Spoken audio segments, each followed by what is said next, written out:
another successful Sports Deli podcast. Let's hit it. Welcome first-time listeners and returners to the Sports Deli, where everyone deserves a seat at the table, especially our next incredible guest. So grab your favorite deli sandwich or bagel and your favorite beverage, and let's do this together in the Sports Deli.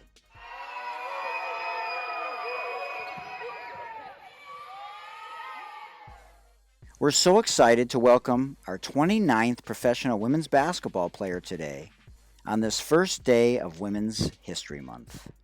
A true trailblazer, a gym god, and an acclaimed motivational speaker and retired associate professor and women's basketball coach at Miami-Dade Community College, Susan Summons. She played in the WBL, the Boston Neighborhood Basketball League, where she won 6 MVPs growing up. She served our country in the Army, and afterwards she attended Roxbury Community College, where she played basketball, and then transferred to Lamar University. She forfeited her senior year to go play professionally in the original W, the WBL, the Women's Basketball League, and it's a good thing she did, as you will find out why, and the rest of the story later.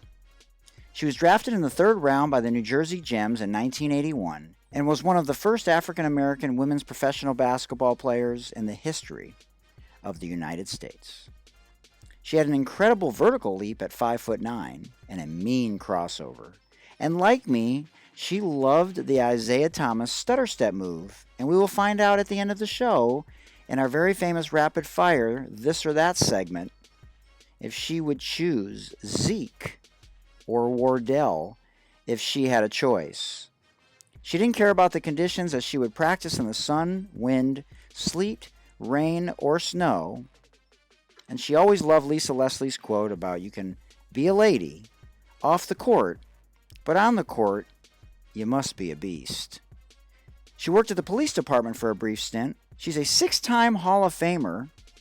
Yes, you heard me correctly. 6-time Hall of Famer, including being inducted into the Women's Basketball Hall of Fame as a WBL Trailblazer in 2018. She's worked with USA Basketball on several occasions. She knows Crystal Robinson very well, who was not only on our show, but arrested in the middle of our show, and whose book, Finding Myself, you should read. Susan is one of the top black business leaders in the country. As will be obvious to you very shortly, she's an international motivational speaker.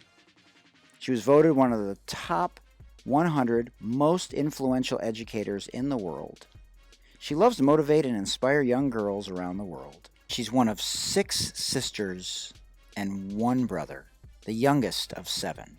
And she shares a birthday with the late Chadwick Boseman, Russell Wilson, Don Cheadle, and she was born the same year as, listen to this, I'm only going to name a couple, Vin Diesel, Jimmy Kimmel, some dumbass that a Green Bay quarterback listens to about medical advice, Monique, Vanilla Ice, Faith Hill, Kurt Cobain, Jamie Foxx, Julia Roberts, Pamela Anderson, Will Ferrell, Anderson Cooper, Nicole Kidman, Philip Seymour Hoffman, and Neon Deion Sanders.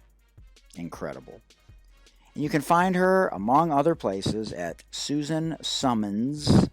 That's Susan is S-U-S-A-N, Summons plural, S-U-M-M-O-N-S, Speaks. Susan Summons Speaks.com. Man, now that was something amazing. Susan, welcome to the Sports Deli podcast, where everyone deserves a seat at the table, especially the women of the original W. Oh, yeah. Oh, yeah. Let's go. Let's go. Let's go. Let's have some fun. Oh, absolutely. I see the necklace is matching the shirt, and you got the earrings on the first day of Women's History Month. Like, oh, man, I love it. Yeah. You got the How ring. You doing, Mike? I'm good. I'm fired up after Joanne McCauley yesterday and you today. Wow, what a back-to-back. Yeah, that's definitely a back-to-back, and almost a trifecta. You had Rosie Walker. Oh my gosh. And so, Absolutely. yeah, As far as Rosie goes, I'm trying to help her. I found out about her injury, and I've reached out to a couple lawyers, and I'm waiting to hear back. But I mean, she's gotten a raw deal. really. Yeah, you'll have to, I had her information, but send me an email Yeah, so I can reach out to her and maybe put her in touch with a couple of other people that it's may, ridiculous, yeah, it's and it's a racial issue. okay. So there's that part of it, which I, I mean, I just won't stand for it if there's that component to it because it's just ridiculous. Breaking up a fight as a teacher, and 12 years later, she's got nothing for it. You know, we always try to, as educators, we talk about this Yep. every day. We have these controversial conversations about keeping politics out of sports. That's difficult. Keeping politics out of higher education, keeping racism out of sports. Yeah. Racism is everywhere. We go to sleep with it. We wake up with it. It has existed since the early times. Well, yeah, but it's more of a white issue now in terms of the vibration and the awareness that I think shifted after George Floyd. But I mean, it does take a village, but it takes white people to get their heads out of their asses and to really realize that racism is codified in law. And the laws were made by white people, bylaws and everything in between were made by white people for white people. And so that aside from people's views still in sports and outside of sports is why we continue to have white privilege and a lack of progress as fast as we would like. Well, education is always paramount. Paramount. And the more that you can educate people, white people, as you paraphrase, I'll Absolutely. paraphrase and use yours, the more that we can educate them or re-educate them from that process and reverse that process that you have described that has existed for centuries historically and has been the basis of why there's a level of racism, a level of discrimination, a level of the good old boys club. Yeah. That exists currently Still across the nation and in the globe still. Yeah. On the first day of Women's History Month, the women of the WNBA, which you have a picture over your left shoulder, is, something that has always been at the forefront. Not only women at the table, but, life is better in a lot of ways, but we just, have to realize that there's a long way to go. And if you look at other spaces that have made progress, the LGBTQ plus community, there are other spaces that have made progress and gotten reparations. And for some reason, there's continuous pushback. And like you said, the good old white boy network that does not allow things politically or not to move in a direction that consciously and deliberately creates equitable opportunities for everyone. Well, one of the interesting points is really trying to embrace and understand the whole concept. And I like to just switch modes and reference national disasters. They don't discriminate. National disasters don't care what color your skin is. A national disaster just wipes you out. As does cancer. It's terminal. And there have been major changes, certainly, when we look at women in leadership roles, CEOs, Fortune 500 companies, women's sports, gender equality. But we still have to continue to climb the hill. And it is an upward battle. And from your perspective, from my perspective, when I was growing up as a kid, I never really was the type of person, human being. I wanted to be looked at as a human being. I didn't want to be looked at as a Black woman or an African-American woman. I would like to just say, I got that job because I was the better person, not because I was an African-American woman, or not because you were filling a quota. Because we like to talk about real things on your show. The basis of your show is anti-racism and equality, but that encompasses and can embrace so many other paradigms as it relates to both of those concepts. When I was growing up, there were no opportunities for women. no opportunities for women in sports. I went into the military when I came out of high school because my family was poor. My mom needed my help. There was no place for me to go. I didn't get into college. I didn't have high SAT scores. I wanted to go to UCLA. I loved UCLA. That was my dream university, but I just couldn't master the SATs or ACTs. So I went an alternative route, which was the community college. And I'm a community college advocate.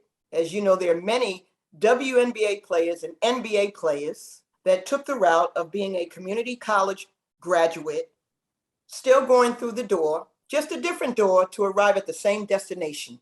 As educators in this global bubble that we have that still persists with a level of racism, a level of hatred, there's more to achieve when there's love involved, when there's respect involved, when there's humility involved for your fellow man.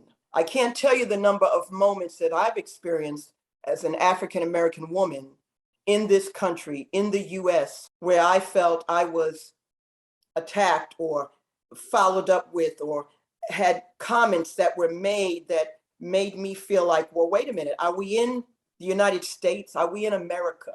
Home of the brave, equal rights, fairness, and people are calling you names. I always say it starts from the top, though. Kids are not born with that concept. We don't wake up with that concept in mind. But there have been many different moments as a player, as a high school kid, as a college player, as a professional player, as a professional, that I have experienced moments that I thought, is this still going on? This is still happening. It hasn't gone anywhere. And then you have a catastrophic global crisis incident happen like George Floyd. And now that same medical disease, that horrific disease that's terminal, that creates anger, surfaces and resurfaces at a global level, but it never went anywhere. What's your most recent experience with racism? Interesting. One of my most recent experiences, I was in a grocery store and I was in line shopping and I was in a rush to sign for 10 items only. I knew it. But the manager knew me and they had beckoned to me. No worries. I got in line. There were two other people in line and they were waiting. I guess they got a little impatient and I heard them talking. I thought, they're not talking to me. They can't possibly be talking to me. It also happened to be a game day for me. So it was very important for me to maintain a level of focus that day in that moment. And they were having a conversation and I heard the word monkey. I heard the word go back to Africa. And I thought, I know they're not talking about me. They're probably just having some conversation about geographics. And I turned around and I heard it again and I turned around and the cashier was slow in ringing up my groceries and I didn't want to miss anything. And I heard that conversation again and I turned around and I said, I'm sorry, but you're not talking to me. And they had an accent and they said, yes, we're talking to you. You shouldn't be in this line. You should go back to Africa. And at that moment, I had to exercise the highest level of composure. And I didn't think it was relevant for me to lose my composure at that moment to turn and make a point. But I've experienced many other moments that are similar to that, some a little bit more tremendous than others. You know, if we look at the challenges that we face, and I consider racism another one of those challenges that we all face in different aspects. And I look at challenges and I try to convert those challenges or turn those challenges into opportunities of success, an opportunity to educate, an opportunity to teach and mentor, to try to be someone to help change the world, one person, one message, or one voice at a time. I don't want to be a part of that problem, Mike. Yeah. I want to be a part of the solution. It's not easy turning the other cheek. When someone calls you something other than your name, it becomes offensive. That generates and exacerbates a different level of emotion. So it's important. Unless they call you a gym god. Unless Unless they call you a gym god or a gym rat or town boy or hoopser or crossover. One of my nicknames is the stutter step. Yep. I invented the crossover before the WNBA came into existence. In the WBL, before the WBL, I was crossing over in Tom Sanders, Don Nelson, NBA Boston Celtics basketball camp. And the crossover was deadly. It was breaking ankles. Cross you over, stop, come back, and pull up the jumper. When I played the game, we didn't have the three-point shot. Right. We didn't have it. So if I'm hitting 35 points on you and there was no three-point shot, you know I had to really be balling to put up 35 points or 38 points with no three-point shot. Reverend Dr. Martin Luther King had on the globe, and he brought forth and helped to change that mentality that you talked about in the beginning of the show. And it was less popular when he was alive. You look at the civil rights movement, you look at his assassination in 1968, you look at the assassination and you look at John F. Kennedy. I'm from Massachusetts, so my mentality is much different. And I grew up in a community in Brookline, Roxbury, Boston, JFK. I grew up around the Kennedys. I used to be a counselor at the Kennedy Special Olympic summer camps, and we modeled in the Kennedys. Let me jump in. I want to ask you a question. I've never asked this question before, and I've never asked I knew today was going to be just a whole different vibe, just because you're so passionate, and you treat everything as if it's the first time you've ever talked about it, which is one of your superpowers, which is not an easy thing to do, because you've done a lot of interviews over your years and a lot of speeches, but you always come across as if this is the first time you've ever done something that you're so passionate about. But I just thought about this when you're in the middle of talking and sharing your thoughts, your passionate, very moving thoughts. And everyone criticizes the 45th president. I don't like to say his name for good reason. And maybe he's mentally ill, maybe he's not. But Ryan Harris came on this show, Super Bowl champion with the Denver Broncos. Denver Broncos. And he said that he doesn't always necessarily criticize or shake his head. He asks the question, why? Why is someone thinking that way? Why is somebody racist? You know, and it sort of changed my thinking after I had him on the show. And so to that point, the question I have is, are you glad that the 45th president was voted in as the 45th president, because it allows the conversation and the people that were in their rat holes to come out? And now we can have open and honest conversations about what people are really feeling and thinking, instead of, you know, having it suppressed and possibly taking longer to move in a direction that we need to move in? That's an interesting question. And I appreciate the kind words that you shared with my superpowers. Absolutely. And I know that that's not the only superpower you have. I believe I mentioned to you, everything starts from the top. You know that as a coach, as a teacher. I know that as an educator, as a teacher, as a coach, as a leader. We're both leaders. Going into this presidency, 45th presidency, along with George Floyd, along with a lot of other movements that occurred and trends, it really changed the face of this nation. It changed the way we look in the mirror. And there's more violence that's occurring in the globe and in the world than ever before. And when everyone turned on the TV and saw the Capitol being horrifically raided, attacked. But I certainly want to make sure that we understand the importance that sports, in the midst of all of this violence, all of these political transformational movements that are happening, sports has always been a mainstay to help level the playing field across higher education, politics, and even violence, and people trying to work out their differences and forming better relationships and camaraderies and lasting relationships. We can also look at the impact of the pandemic at the same time of being in a presidential election and having a 45th president and having experiencing George Floyd and having experienced a national disaster and having, we can take all of those socioeconomic components that can affect one's mental wellness tremendously. We can take the concept of isolation during a pandemic.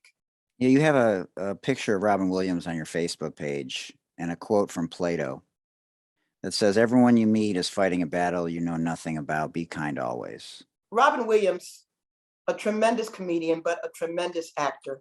It's one of my favorite quotes. I have many.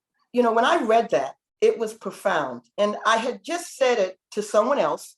Everyone you meet is going through something, Mike. So be kind. You don't know if the words that you're sharing with them will not only change their life, but how about this one? Help them to keep their life. And what does your color of your skin have to do with anything in this circumstance? I'm not looking at the color of your skin. And sometimes when I'm on the phone, here's something that's interesting. I don't think everyone does not look at the color of people's skin, but I understand what you're saying. If you're listening to a story, yes, then it transcends.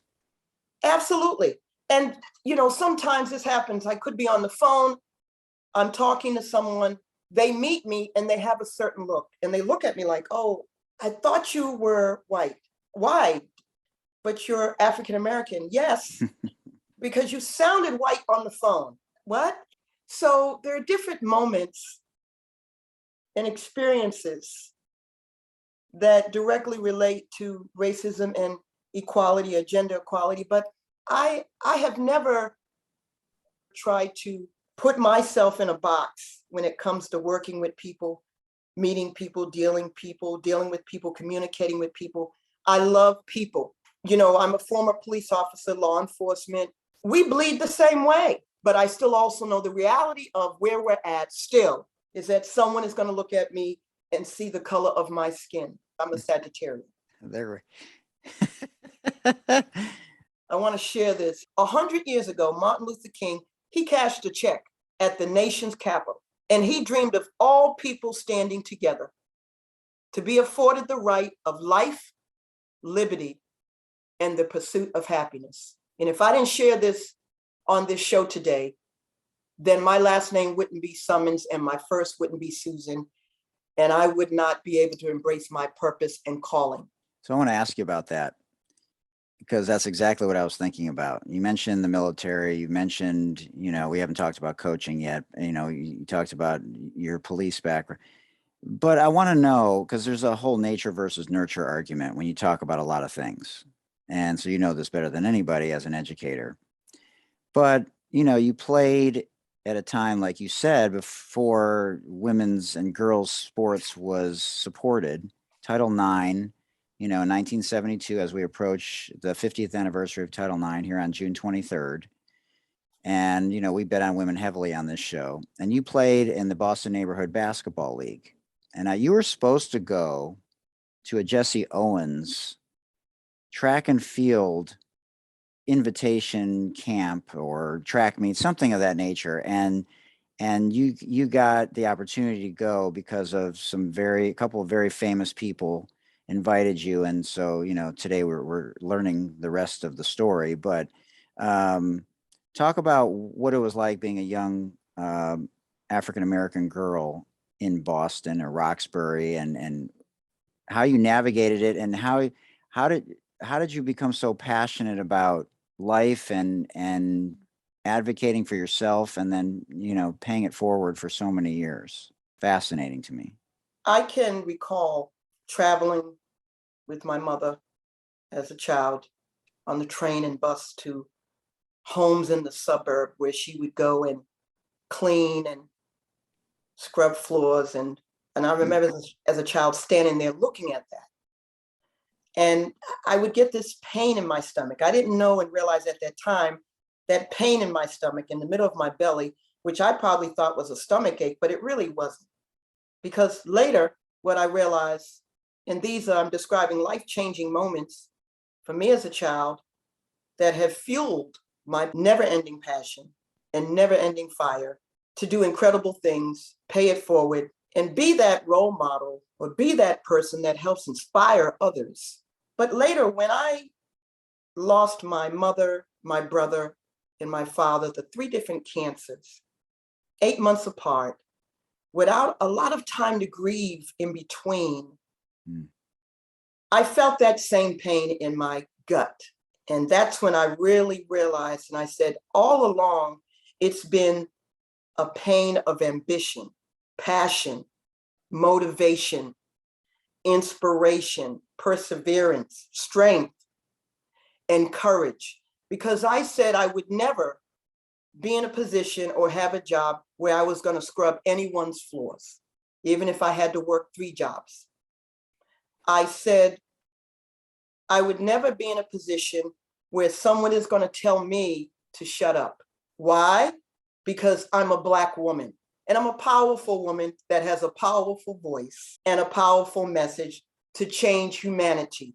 And I'm not going to allow anyone, no matter whom they are, to say, no, go in the corner. Well, you had a why, and so you were able to see it in other people. Absolutely. There's no question of why. There's no question about it. The why, I saw it in that person. I saw it in that person. You know, when Tom Sanders and Don Nelson from the NBA Celtics gave me that opportunity to go to the Don Nelson and Satch Sanders basketball camp, when I could have went to Jesse Owens track meet, because I was a national track champion. I was a tremendous athlete. I would play volleyball, basketball, tennis, bowling. I did it all. Badminton. And so it was at a time when there wasn't any scholarships for women. Right. I said, where am I going to go? What can I do? I've got all this talent. I don't know what to do with it. There's nowhere to go. It was the AIAW. Title IX was in place. It was a terrible time. So I joined the Army. And fortunately, while I was in the Army, things transitioned back home in Boston, and Roxbury Community College was born. I'll say. And a little cathedral church that was vacant was used and donated from the county to house Roxbury Community College. And I got a call from my dear coach at that time, who was the BNBL coach, Elfrida Harris. And I was a 6-time Boston Neighborhood Basketball League MVP with nowhere to go, putting up 25, 29 points. I was the first women's professional basketball player historically out of Boston, out of Roxbury, before the WNBA in the WBL, drafted 3rd round, came back home, trained with Satch Sanders from the NBA Boston Celtics, got me ready for training camp. Did you play with the guys when you would go out and play? I played with the guys. There was no girls around when I was playing the game. Look, Michael, back then when you played the game as a girl, if you wanted to be good, you had to play with the boys. You had hops too, right? Yes, I had hops, and there wasn't any girls around. So I said, I'm playing with the boys. So I'd hit the playground. Well, you understood quickly, if you didn't win, you're waiting an hour and a half. Yes, you're waiting an hour and a half, you know, and you're standing there going, next. We all know exactly. Next. Oh, no, hell no, I had next. Yeah. No, I had next. What? No. No. And you know you're going to get picked up. Okay, I always got picked up. Either I had next or I always got picked up. And I'm going to drop 28 points on you, 18 rebounds. That was the game. We played it with passion. We played it with fight. It was survival. It was also about survival and strength at that time, because we played the game during when Martin Luther King got assassinated, and we went into the Martin Luther King riots that went on all over the globe. I remember being in the house, sitting at my window, watching the fires, the gangs and the beatings and the police and the tear gas and the glass and the bricks going through the windows and the storefronts. And I can remember that very, very clearly. My brother at that time, my brother was in the war, in the Vietnam War. And there's 7 of us in the family, 6 sisters, 1 boy. And I was the youngest. I was the only one that played sports. I used sports as a way to help me cultivate a way to get out of Roxbury or have a better life. And so I gravitated to sports. But I came out of the Army. I got an early honorable discharge from the United States Army to come back to Boston and play at Roxbury Community College and lead them to a national junior college national tournament where we played against Rosie Walker. Oh, man. Yeah, Rosie had like 30 some points for Panola. I had like 25, 17 rebounds. She was Panola. I was Roxbury. We were in the nationals. I got hurt, because I've suffered with back injuries since then. And I remember going in the locker room back then, their sports medicine and the technology of sports medicine and sports medicine modalities back then is nothing compared to what it is now. You got hurt back then. Listen, that was it. You had to get some ice, put it in a napkin, roll it up, put it inside, or get some gauze and keep it moving. And it taught you resiliency. It taught you mental toughness. Marvin Gaye sings in What's Going On lyrics. We don't need to escalate. You see, war is not the answer, for only love can conquer hate. So we have to rise in gratitude to lift each other up, Michael, and not in hate. We must hold the country accountable, hold the country and hold the leadership of the country accountable.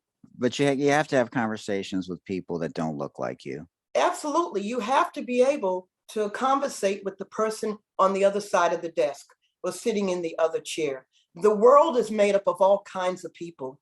You have to be able to coexist and get along with all kinds of people. You can't stay in a box. You can't stay on your side of the fence. You can't stay on your side of the line. And education. And education, the more we can educate, Michael, we don't have to accept this. We can change it. I was looking at the time when I was playing the game, an interesting time. You went to Lamar after community college. I went to Lamar University in Beaumont, Texas. A kid all the way from Roxbury, all the way to Texas. But I made a stop in California in Long Beach when I tried out for the semi-pro women's basketball team called the Adidas League. Annie Myers played in that league. Anita Ortega played in that league, another WBL legend. Sharon Farah, one of my WBL teammates. We all was in California trying out for that semi-pro league, and I made the team. I was the only African-American woman on that team. And the experience was tremendous. But I said, my position and mindset was, my mind shift was, this is my opportunity to make it. This is my opportunity to help change my life, change the world. If I can change my life, I can change the world. Because changing starts with you being willing to accept and be that social change agent. Be the change that you want to see. That's why you have this show, a tremendous show. And so I applaud your efforts. You had my colleague and mentor, Richard Lapchek, my dear friend and mentor. Down there in Florida. Yep. Yes. And his report card, racial report card, because we all know he is the human rights, civil rights, social consciousness of race relations, gender equity, and equality in this globe. Yep. And he has done a phenomenal job in raising the percentages and helping to change the demographics and data that exist in professional sports and in the college ranks through his racial report card. Holding people accountable. And he's holding people accountable in this country. White people. Yes. As a white man. He's white. So everybody knows he's white. He's holding white people accountable. He's also educating. But he's saying, I'm white, but I care about people. I care about the values of what we have in this nation. I put together TIDES, the Institute for Diversity, because we have to educate people on this process. I put together the Institute for Sports and Social Justice, very relevant to what's happening because there wasn't a social justice entity. We need that. We have social justice movements, the George Floyd movements that have transcended the Trayvon Martin movements. That racial report card is holding people accountable to make sure they're hiring people of color and women, and they get a letter grade. His data, as you know, that he releases annually, provides them with that grade based on the gender, people of color, the equality, and the demographics has improved over the years because he's holding them accountable. Except But we in have to football. do, yes, we have to continue to do more. Women's sports has taken a transformational movement. I'm very blessed, and I thank God that I'm able to be here, share this moment with you, share this moment with the audience, to see history continue to evolve. Because if you want to know where you're going, you have to first look to where you was. You always have to go back to history. Some things and some movements repeat themselves, but we see an evolving of a transformational process that's occurring with women, women's sports, women leadership roles, CEOs. Fortune 500 companies are hiring more women. Even though they need to hire more, we're still not at the top bar, but we're making progress. More women are at the boardroom, sitting at the table. Like you say, they deserve a seat at the table. To that thought, I want to ask you this because it just popped into my head. And you mentioned Dr. Richard Lapchick. And so he was influenced heavily because of his father, who signed the first African-American ever in the history of the NBA. And Joe Lapchick. Yes, Joe Lapchick. Boston Celtics player. Yes. I sat behind the bench in the Boston Garden. So unbelievable. Red Auerbach, Right. Joe Lapchick, Jojo White, John Havlicek. Yeah. But he, because of seeing things happen outside of his home, when people would protest his father's decision, back in a time when racism was publicly as at the forefront as any time in our history. He would be on the other line of the telephone at his house, hearing people say things when he was a kid that no kid should ever have to hear, because his dad was standing up for what was right. And because of what he witnessed as a young boy, he dedicated the rest of his life to social injustice as a white ally. Before, like someone like me, made a decision 2 years ago after the murder of George Floyd to be more of a public ally, because it was easy now for me to do it because of people like Dr. Lapchick and you and many others. So to that thought, why did you decide to coach and pay it forward in that way for so many years, and obviously so many accolades that have come along with it? But those are just byproducts of what your true mission was during all this, to accentuate representation, because that's what it's really about. Besides all the other things we've talked about, changing bylaws and laws and policies and mindsets. I really thought and felt that it was important for me to be able to inspire young girls who inspire to be coaches. Interesting. That if they see someone that looks like themselves, they may be motivated to believe that they could do that too. Just like anything, if I see someone on the movie screen or TV screen that looks like me, I'm going to believe that I could do that. I can be an actress. I can be a singer because they're doing it. And at a young age, I spent a lot of time thinking about, I want to be somebody. I want to do something to change the world. How do I do that? And you love basketball so much, you didn't want it to end after you were playing. Yeah, and I love basketball. I don't want this to end, but how do I put all that together? And so I just, one of my history teachers, Judith Baker, who was at the time teaching at Madison Park High School, stopped by to see me because at that particular time I had suffered another back injury and I was paralyzed for a couple of weeks playing in the pro league. And I was down for maybe 3-4 weeks. So she stopped by to see me and she said, look, when you get on your feet and you're feeling better, I'm over here at Madison Park High School. I need some help with these kids. And I said, really? She said, yes, and I think you can come and coach. I says, well, but I want to keep playing. I had an opportunity to go overseas and sign another contract. Wait, is she white? Yes. Amazing.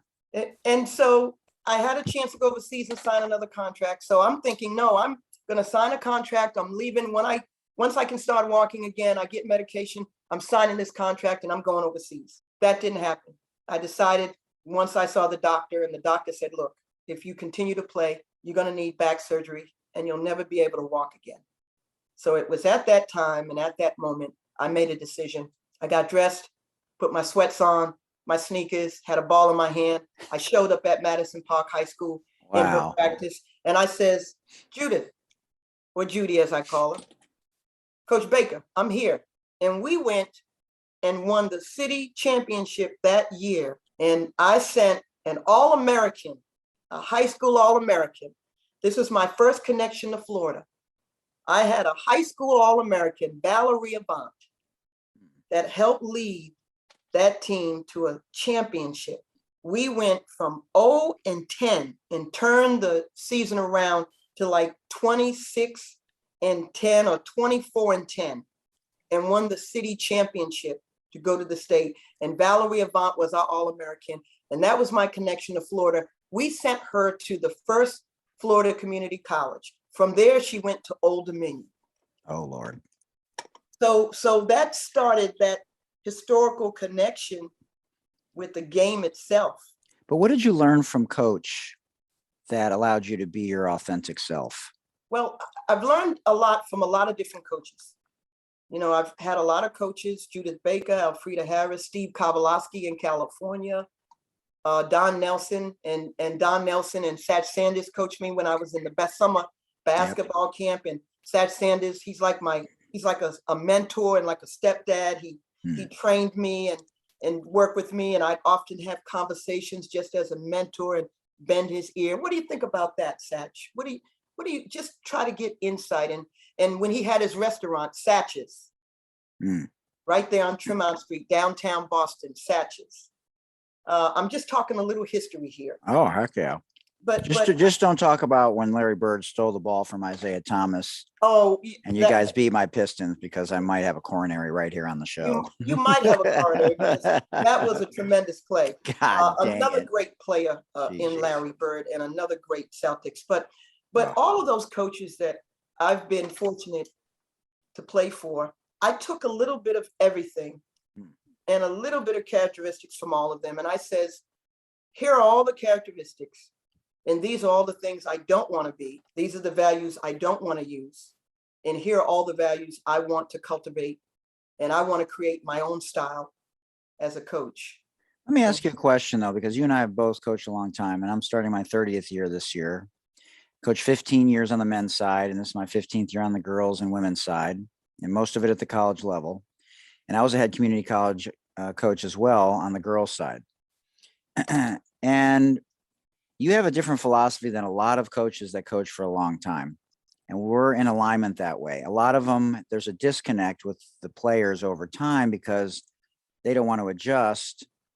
And it's not that you had to be old school like Bobby Knight and just run motion. It's just more of, we understood the grind. We understood true post play. We understood footwork and the importance of it. And now there's an instant gratification generation. So how did you stay relevant with your players over the course of time and have such a consistent way about yourself? Because it's not easy to do for that long of a period of time. I find that amazing.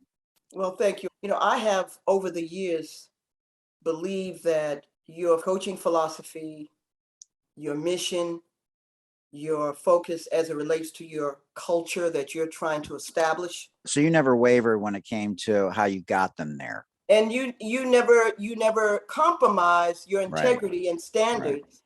And you let them know that. I've been just very fortunate over the years, 35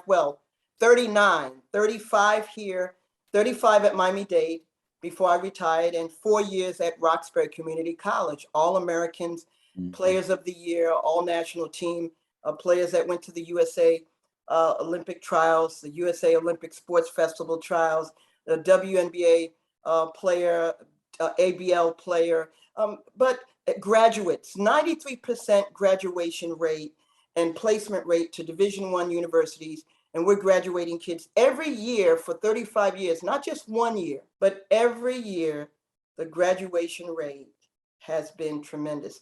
And remember, you're a professor, I'm a professor. One of the things we have as a commonality, we're built differently. We have a different mindset as an educator in this profession because we're in the classroom and we work with a multitude of students on a regular basis. So the level of integrity for education and higher education in the paradigm is very significant. And we use that and transcend that when we walk on the basketball court with the student athlete. Student comes before athlete. And you're here to get a degree because if the basketball goes flat, you can't dribble that ball anymore. But a degree never goes flat.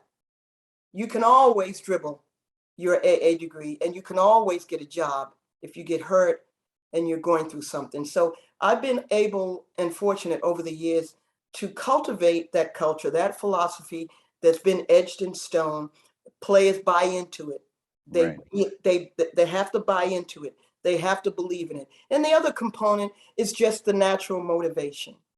Well, yeah. I mean, you're authentic. And so that resonates with parents too. Yes. And when you help kids go to the next level, that's the only thing I ever said to the kids.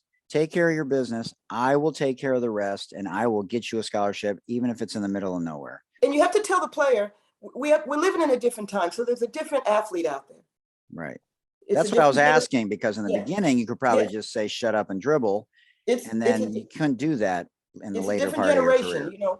You know, on some level, athletes today, are they working as hard as they used to? Do they have the mental fortitude? Do they have the mental toughness? Do they have the resiliency? Are they playing the game with passion?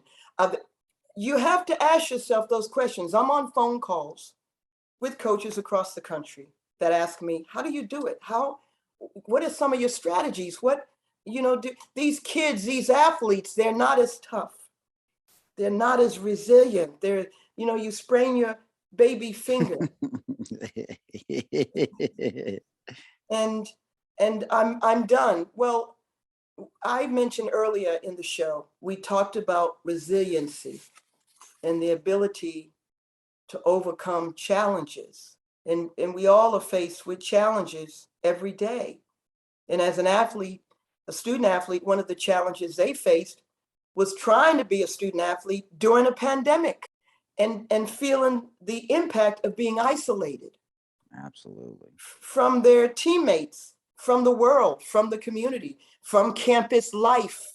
Well, and being around family members that may have tendencies to be more, a lot of things that aren't always so positive.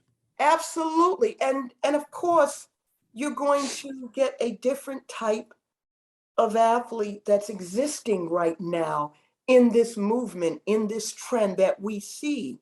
Add in the legislative piece, the NCAA legislative piece that allows students to transfer in the portal and go in the portal and transfer. Oh boy. And allow students to actually make money off of their name. If you integrate those components in that new legislation, right, during this time in sports, both on the women and men's side, it's going to also produce another dynamic. And you're referencing NILs, the name, image, and likeness, right? Which is now allowed. Absolutely. Yeah. I'm referencing name, image, and likeness. It's happening already. And kids are transferring in the portal when they're having the mindset, well, I don't know if I want to stay here. So guess what? I'm just going to transfer. I'm not even going to try to make it work. I don't need to try to make it work because I now have the option to get out. And that's the pushback from a lot of old school coaches is you didn't even give it a shot. Yeah, absolutely. Absolutely. So trends. Yeah. Trends. We see an evolution of trends, but I've been fortunate. I remember being at Lamar University. I had just won the Babe Dickerson Harriers Outstanding Scholar Athlete Award. Became the first African-American student athlete at that institution to win that award. Mm. And my portrait was bronze plated in the famous Babe Dickerson Saharis Museum. I had just set an individual single game scoring college record at 43 points in one game against McNeese State. Joe Dumars. Joe Dumars, you know, the WBL came into existence in 79. I was still in college. Amazing. I was going to be a senior. And I thought, I don't know, I need to go to a big school to get drafted. I was always hung up on, I need to go to UCLA or USC. I need to go to a big school, because if I go to a big school that has a lot of money, I'm going to become a name. I need to go to a name university with a name coach. Well, UCLA had a pretty good player. Ann Myers, amazing player. Absolutely. And that didn't happen. So I said, when I went out to the summer league in California, I had some incredible games out there. And there was a coach, a Division I coach in the stands. Her name was Cindy Russo. Wow. And she came up to me and she said, look, I don't know if you signed with anyone, but I've been watching your game in this Adidas league, and you're one heck of a player. You could play this game. I said, yes, I can.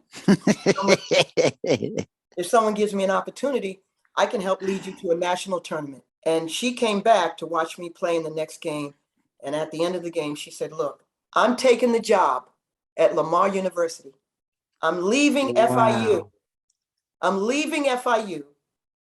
I'm taking the job at Lamar University, and I want you to be my starting guard. And at that point, I didn't know what the scholarship entailed. I just knew, as a kid from Roxbury, wow, what a story. Had no way of paying for an education. I was using financial aid. My parents couldn't afford to help me. We was on welfare. I said, I have to do this. I'm making a life for myself. I want to be somebody. I want to change the world. I said, I don't know what you have. And she gave me a full scholarship. She sent it to me. I signed it. And within, I don't know, a week, I flew out to Texas. I didn't know who I would know. I didn't know anyone. It was a long way. It was a chance I was taking. It was a risk, but I was a risk taker. I was an adventurer. I was tough. I was resilient. I grew up during the riots. Right. I grew up watching people get stabbed and, watching fights. And I grew up at a time when I developed such a high level of resilience and motivation and passion that I said, I'm going to Texas. And that's what I did. And I moved in campus at Lamar University, and I ended up playing for that women's team, running track, helping the track team go to the state, on the relay team, setting an individual college single game scoring record that stood for about 15 years in college women's basketball history. If people go back and look and go, wait a minute, that stood for almost 15 years until Cheryl Swoops came along at Texas Tech with Marsha Shop and scored 52 points off that pick and roll on the perimeter. That flat flare screen, they ran that all night long, flat flare screen. Yeah. Cheryl would pop and either dive and drive or pop the three. Yeah. So I grew up at a time at Lamar. My portrait's bronze plated in there. They gave me an award, a gold medallion. I had a full scholarship, and I had a part-time job at Sayers Auto Body Shop. I was working at an auto gas station. Unreal. Pumping gas. And did they have full service back then? Excuse me? Did they have full service back then? They had full service back then. Nobody even knows what full service is nowadays. No, not at all. I had full service. I had to go up to the gas tank, take the gas off and pump gas and get grease on my hands, grease on my pants, change clothes and get ready for practice. So people listening, full service is you had a choice. Just either you pump it yourself or the person pumps it for you that works there. Absolutely. And so that was an option. That was full service. Why is that not an option anymore? With Uber Eats and DoorDash, why is there not full service gasoline anymore? Maybe it's still a law in New Jersey. I don't know, but man, that would be maybe great. Just swipe the card, or you could just tap the card now. I don't know, just tap the card. And tap the card. I have a full tank of gas, but I was in that auto body shop, Sears Auto Body.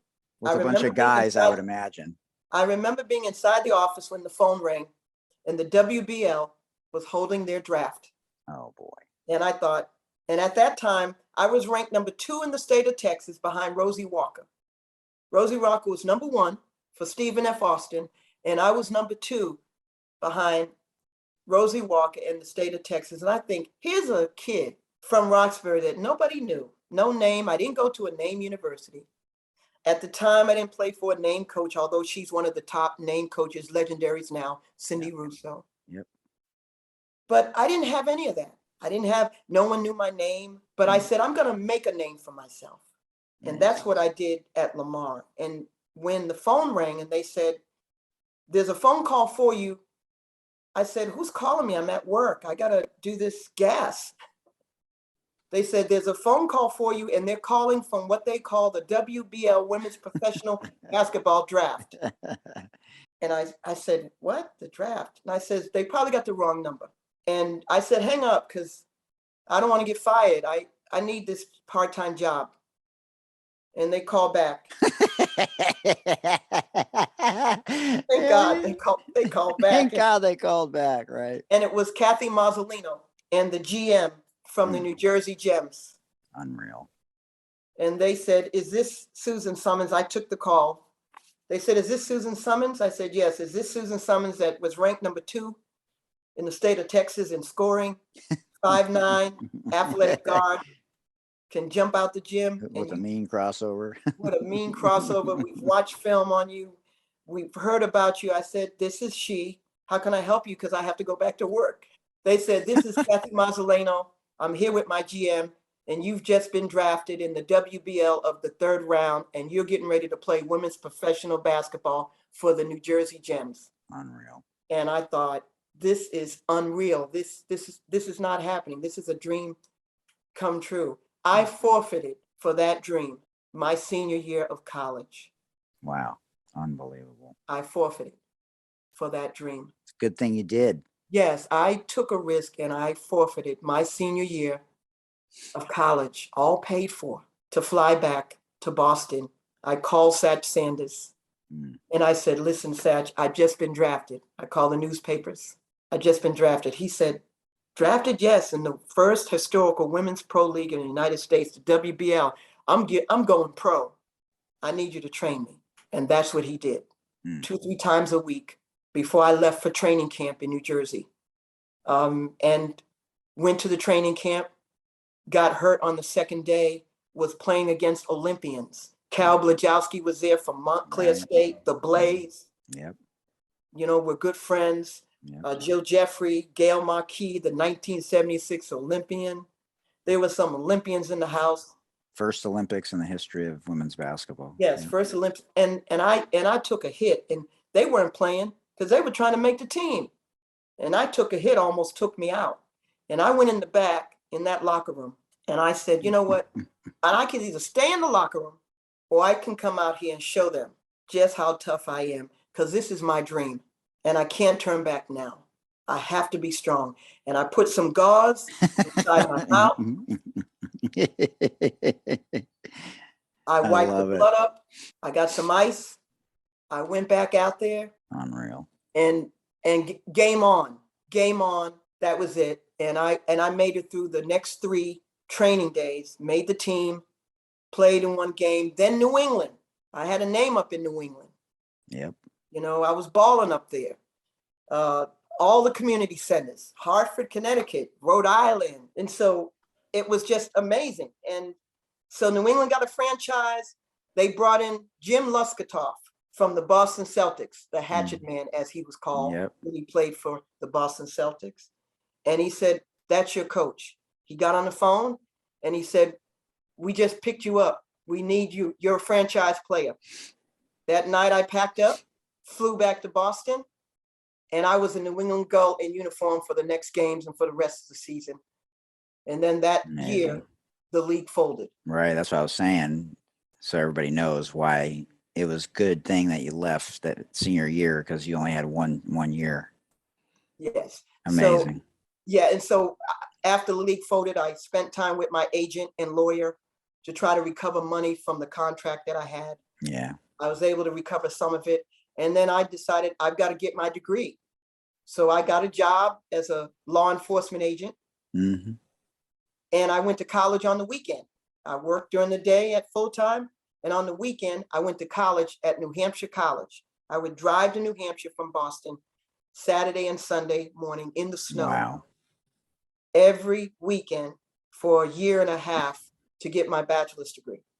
And in the midst of that, a position opened up for me to go into teaching and to start the health and wellness and science program at Roxbury Community College. Amazing. They got a new president. I had turned in a resume. They said, listen, we're very interested in talking to you. They hadn't called, so I decided to start my own fitness business in the basement of the community college. I rented a room, started Love Your Body Fitness. Wow. And I was training, and I was still working on my degree. And then they switched presidents again. I took an opportunity to present my stuff, and I got an interview. And I graduated with my bachelor's. They offered me the job, and I came in and started and founded their health and science program as it is today. And the same time that happened, a coaching position opened up. They had wanted me to coach, and I turned it down the first time. They offered me again the second time, and I accepted it. And I became the head coach at Roxbury Community College and led them to the Nationals. Led them to the Nationals as a junior college All-American, came back and led them to the Nationals as a coach. So that's some of the history there. And you know, in order to understand the magnitude of this country and the magnitude of who you are as an individual in relation to racism, gender equality, and how everything cultivates and exists and coexists, I think it's important that you understand who you are in relation to people, and understanding humility and self-awareness and the emotional intelligence. Absolutely.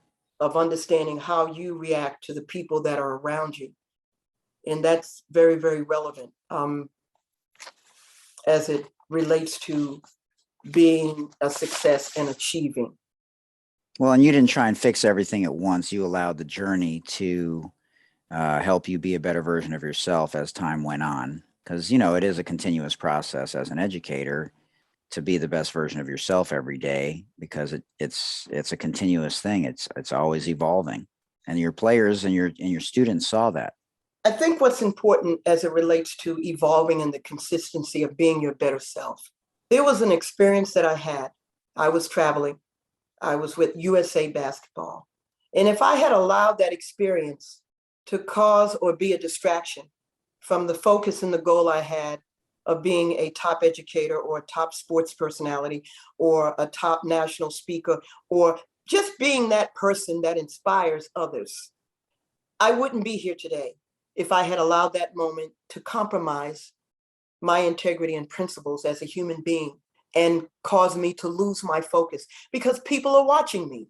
Other African-American students are watching me. Other African-American colleagues are watching me, and they're seeing what I'm going to do.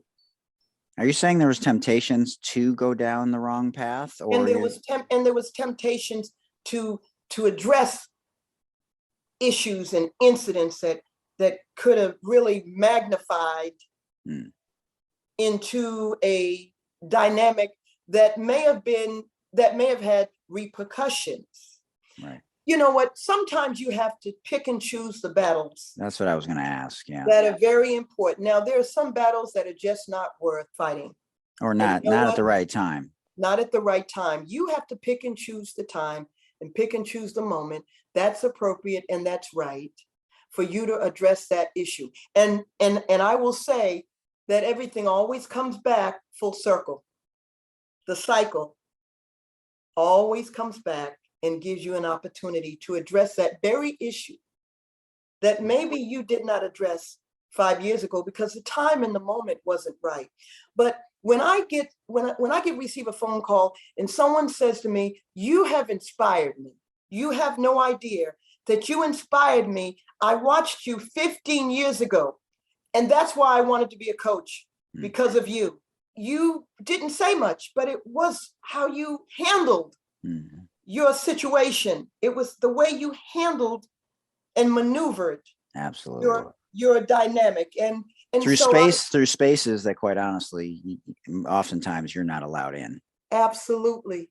Absolutely. There are spaces, and I know. I've experienced those spaces. Well, USA basketball and basketball in the USA are better off because of people like you.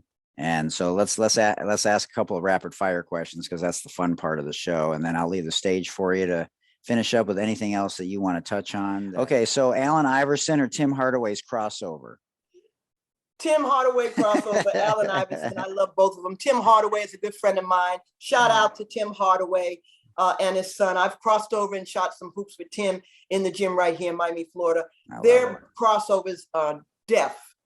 They're low, they're quick, they're tight. But Tim went through his legs oftentimes first before he would cross over and get you leaning one way. Allen's was just sort of a slap, a da-da-da-da. And, a little bit different in how they set it up, but you got to give me that answer. And I've DM'd Tim also, but he hasn't responded, but I'm sure he gets 9 million DMs. Oh, I'm sure. But listen, when you get him, hey, Tim, shout out to Tim Hardaway. But yeah, the crossover is sick.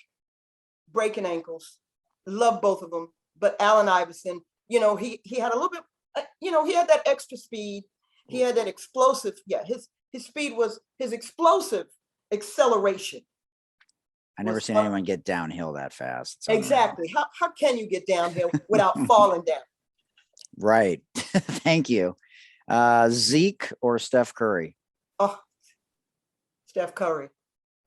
Man, this year has really set him apart. If it wasn't a whole transformational kind of career already. Yeah, he just hit 50. Geez. He just hit 54 points the other night. Even though Golden State lost, he 54. But this guy is shooting. He's shooting from space. I haven't heard that one before, but he sure is. He's shooting enough. God bless. From space. And I would love to see Stephon and Reggie Miller and Ray Allen. What he does with the basketball and something else. He's in such great shape. Great shape. He's in order to do what he's doing, and we know from a health and science perspective, right? Physically, he's got to be in very, very good shape. The only one I saw like that in my lifetime is Steve Nash, current head coach of the Brooklyn Nets. Steve Nash. He could get on a treadmill for an hour at top speed on an incline and never get tired. And so, it takes a special commitment. And listen, he'd take his hair back and, I don't know how he does it with the crossover. His hair's flopping in his head and he's still hitting the shots, taking you off the bounce and finishing. Come on, Steve. Unbelievable. Yeah. It's fascinating to watch, Steph, because if you think about it, Wilt did his thing, and then and then MJ did his thing, right? And Larry, and Magic, and not necessarily in that order, and now Steph, right? We've had a few transformational players, but I just didn't think Steph was going to be the one coming from Davidson, but he's been amazing. MJ or LeBron? MJ and LeBron. For different reasons, I'm sure. For different reasons. Yeah, definitely. For different reasons. Yeah. LeBron's a lot more of an advocate. There'll never be another Michael Jordan. Yeah. There'll never be another MJ. What he did was unbelievable. But listen, I have a question for you. Yeah. During the 100 Hot 100 billboards. Yeah. 1968. What were some of the top records in music out? Oh my God. The only thing I remember about 68 was Denny McLain won 30 games. Yes. I don't know, Yellow Submarine. I have no idea. Yellow Submarine. Yes, you were right. How about this one? What about the Beatles? What about the Beatles? Right. Hey Jude. Wow. How about this one? What is a music and a lyric? One of the music that changed and transcend movement in the history of social justice was what? Say It Loud, I'm Black and I'm Proud by James Brown. Hey. That record changed the whole dynamics of social justice for African Americans in 1968. It was a great time. You see history repeat itself. You see history evolving, and you see the evolution of women's sports evolving great leaders. The WNBA was celebrating Title IX, 50 years, we're celebrating the WNBA. They got $75 million in funding. They got Nike women, MJ, Michael Jordan, the investment, they're here to stay. But guess what? WBL meet the WNBA. Oh, WNBA meet the WBL. Absolutely. I love it. Can't thank you enough for spending time with us today. I'm asking one last question because, you said that in closing, and it's really important that because we know the men's history, but we don't know the women's history. And Elizabeth Galloway McQuitter always talks about this, that we need to know the women's history more. And so I'm just doing my part to heavily bet on women on this show. So if you could have 5 people at your dinner table, past or present, dead or alive, who would be at your dinner table? Pat Head, Summit. Popular answer. Sue Gunter. Recently, another popular answer. Cindy Russo. Wow. You mentioned Dr. Richard Lapchick. I'd be remiss if I didn't mention Judy Sweet has been on this show a couple of times. Yes, I know Judy. The importance of her work. Oh, absolutely. Her work has been tremendous for women's sports. I would have Donna Lupiano. She is the former executive director for the Women's Sports Foundation. She's a foundation in Title IX and for women's sports and equity and gender equity. Donna Lupiano. Billie Jean King's foundation. Yeah. And so I would probably have Billie Jean King at my table as well. I mean, what she's done for women's sports. Oh. She had that tennis match, Battle of the Sexes. Right. We all remember that match, Battle of the Sexes. Changed everything and transcended women's sports and women's gender and women's equity. Amazing. Well, sharing space with you was incredible. Waffles, pancakes, or French toast to close it out? Well, I would definitely go with the pancakes, and I would certainly say to you, Michael, it's been a joy, and I've been honored to be on your show today. I hope that you've enjoyed the show. I hope your listeners go away with one takeaway, and probably a very different, unique type of show today. But we certainly wanted to change the fabric of this country. And I think we did that today. And so, and also at the same time, raise the bar for women's sports, women empowering women more and improving gender equality and equality in the workplace is paramount. It starts with you, your voice as a woman, your voice as a leader, and commanding, having purpose, and going after what you want and saying what you want. And don't be afraid to ask what you want. Well, I'm glad you said that because I said this a couple of times on the show, but Muffin McGraw talked about this a couple of years ago before she retired. Right. And she was in the WBL, and not many people know about that. And I mentioned her on the last show with Rosie. But she said something that was interesting, that more men especially need to advocate for women, especially in women's basketball, because women a lot of times won't even apply for the job that a man will, because they have to have every box checked. And so you don't have to have every box checked, just freaking apply. And you never know. Most of it's on the job anyways, and you're probably better than the guy in the women's game, to be quite honest with you. Let's just be real. Absolutely. And we see all the different changes and the evolution of what's happening now. The NBA is now hiring women in the sport, in a men's sport. They're hiring women. Becky Hammond. We're looking at the coaches that are coming up. So it may not have it may not have anything with the application, but put the application in. You may see me. You might see Susan Summons in the NBA on the sideline with the Lakers. You never know. You have to apply.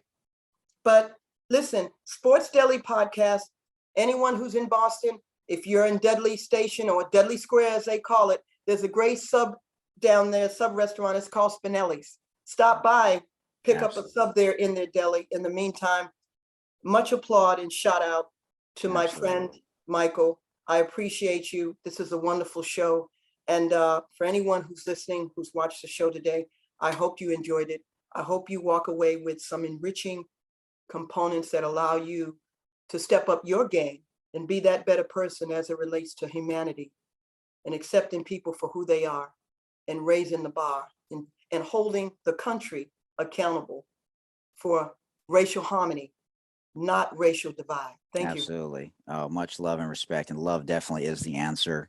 It's one of the foundational pieces to anything that we do. And I can't thank you enough for your time. It's valuable, and you're doing so many things. You got amazing things in the background there. I see you have a championship net over your right shoulder. You got the WNBA plaque over your left shoulder. You got that ring on that right hand. I love it. And Listen, if anyone needs to, how can they find me? They could follow me on Susan Summons Facebook. They could follow me on Susan Summons Instagram, Susan Summons Twitter. They can subscribe to my Susan Summons YouTube channel, and that's how they can find me and locate me. Or they can go to the website, susansummonsspeaks.com. I love it. Oh, Thank man. you, Mike.